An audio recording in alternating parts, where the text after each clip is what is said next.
नमस्कार। आप सबका बहुत बहुत धन्यवाद। ऐसा स्वागत किया आपने हमारा यात्रा का, पूरा दम आपने यात्रा में डाल दिया।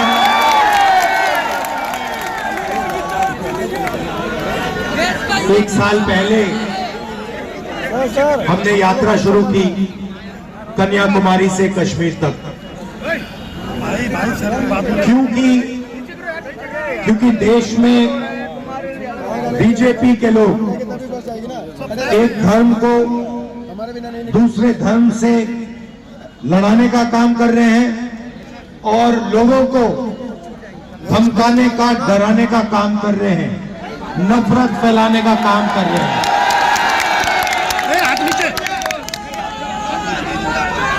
मैं आपसे पूछता हूं, अगर परिवार में लड़ाई होती है, भाई ठहर जाओ, अगर परिवार में लड़ाई होती है, एक भाई दूसरे भाई को मारता है, तो परिवार मजबूत होता है, कमजोर होता है? कमजोर होता है। तो अगर देश को कोई कमजोर करता है तो देशभक्त का काम क्या होता है? देश को बचाना, नफरत को मिटाना,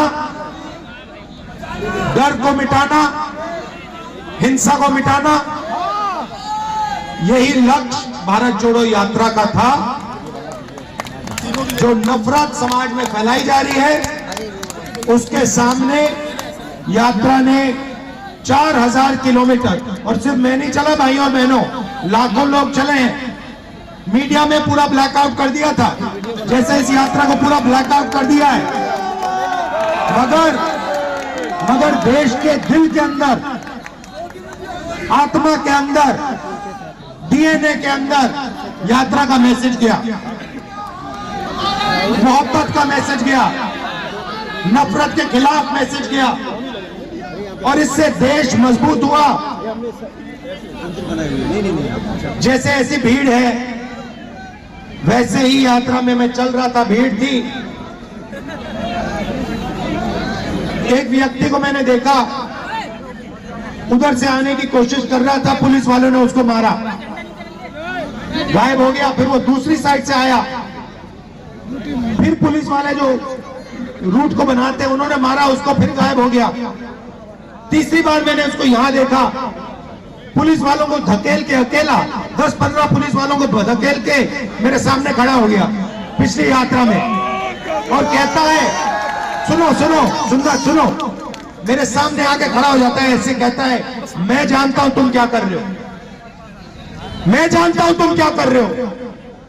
मैंने कहा भाई इसको क्या हो गया? मैंने उसको बुलाया, मैंने कहा इधर आओ, थोड़ा रिलैक्स करो। फिर कहता है मुझे, मैं जानता हूं आप क्या कर रहे हो, आप नफरत के बाजार में मोहब्बत की दुकान खोल रहे हो। मतलब नारा हमने नहीं दिया, नारा भीड़ के दिल में से निकला है, और भीड़ और जनता समझ गई कि भारत जोड़ो यात्रा क्या करने की कोशिश कर रही है, भारत को जोड़ने की कोशिश कर रही है। अब पहली यात्रा में से एक सवाल उठा, और मैंने बहुत सारे लोगों से कहा, पूछा, देश में नफरत फैल रही है, और मैंने पूछा क्यों फैल रही है, इसका कारण क्या है?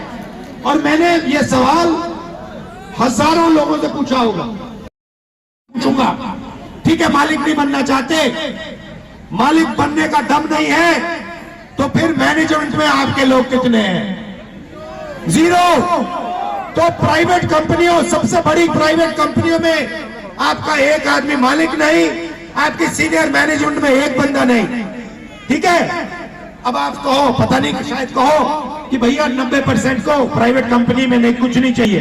ठीक है, फिर मैं आपसे पूछता हूं, ये मीडिया वाले जो घूम रहे हैं, मीडिया वाली कंपनी जो है, सबसे बड़ी कंपनियां हैं, इनमें से 90% के मालिक कितने? 0। ठीक है, बड़े बड़े रिपोर्टर के नाम देखो, ये सब के नाम लिस्ट निकालो, इसमें से 90% के कितने? 0। ठीक है, आप कहोगे भैया हमें हिंदुस्तान की सबसे बड़ी कंपनियों में भागीदारी नहीं चाहिए, हमें मीडिया में भी भागीदारी नहीं चाहिए। मैं कहता हूं गलत है, मगर शायद आप लोगों के दिल में यही है।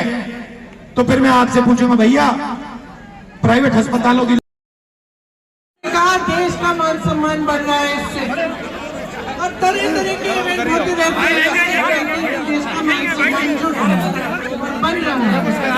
ठीक है, हम भी देशवासी, हम भी खुश होते हैं जब भी ऐसा कुछ होता है।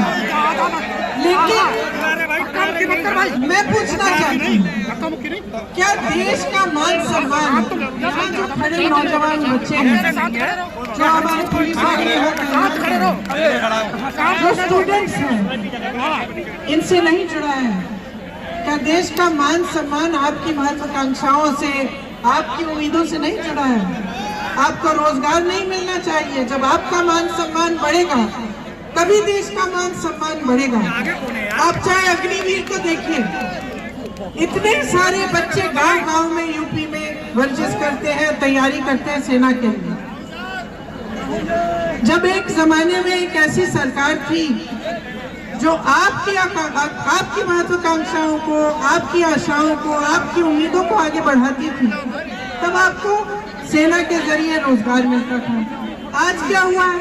अग्निवीर लिया है ना, वहाँ पे आपको रोजगार मिल रहा है। जहाँ PSUs में रोजगार मिलता था, वहाँ आप देखिए बड़े बड़े PSU दे चुके हैं, अडानी जी को दे चुके हैं।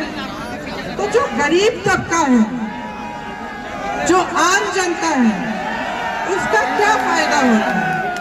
गहराई में ये सवाल आप समझो और पूछो। देखो, नौजवानों के लिए रोजगार नहीं है। किसान तब भी सड़क पे बैठा था, आज भी सड़क पे बैठा है।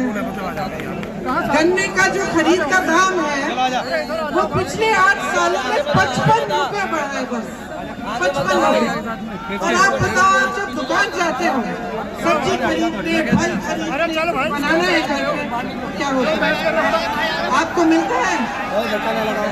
दाम कितने महंगे हो गए हैं, चाहे सरसों का तेल हो, चाहे गैस हो, चाहे सब्जी, टमाटर, आलू, कुछ भी हो।